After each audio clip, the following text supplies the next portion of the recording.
વડોદરામાં બેફામ ડમ્પર ચાલક પર કોઈ બ્રેક નહીં। સમાચાણી કેનાલ રોડ પર ડમ્પરની અડફેટે એક યુવકનું મોત નીપજ્યું। ડમ્પરે ટક્કર મારતા 37 વર્ષીય અમિત મકવાણાનું મોત થયું। સમા પોલીસે ડમ્પર ચાલકની અટકાયત કરી। વડોદરામાં બેફામ દોડતા ડમ્પર પર બ્રેક ક્યારે તે મોટો સવાલ છે। શહેરમાં યમદૂત બનીને દોડતા ડમ્પરો ઉપર લગામ ક્યારે? વડોદરા શહેરમાં ભારધારી વાહનોનો ત્રાસ ત્યાં સુધી વધ્યો છે કે હવે મુખ્ય રોડ રસ્તા પર પસાર થતા અન્ય વાહન ચાલકો માટે ખતરો વધી રહ્યો છે। ગઈકાલે રાત્રે સમા કેનાલ પાસેથી ડમ્પર ચાલક પસાર થઈ રહ્યો હતો ત્યારે ત્યાંથી આગળ જતા જે બાઇક સવાર છે તેને અડફેટે લીધો।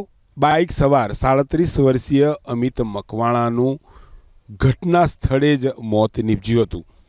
સમા પોલીસે સમગ્ર મામલે કાર્યવાહી કરી છે અને ડમ્પર પણ હાલ સમા પોલીસ સ્ટેશન લાવવામાં આવ્યું છે, તો સાથે તેનો જે ડ્રાઈવર છે તેની પણ સમા પોલીસે અટકાયત કરી છે। 37 વર્ષીય અમિત મકવાણા તેમની પલ્સર બાઇક લઈ અને પસાર થઈ રહ્યા હતા ત્યારે એકાએક ત્યાંથી પૂર ઝડપે પસાર થતા આ ડમ્પર ચાલકે અમિત મકવાણાને અડફેટે લેતા ઘટના સ્થળે જ તેમનું મોત નીપજ્યું હતું। સમગ્ર મામલે સમા પોલીસ કાર્યવાહી કરી રહી છે, તો મૃતક અમિત મકવાણાના પાર્થિવ દેહને વડોદરાની SSG હોસ્પિટલ ખાતે લઈ જવાયો છે, જ્યાં તેનું PM કરવામાં આવશે અને તે બાદ તેમનો મૃતદેહ પરિવારને સોંપવામાં આવશે।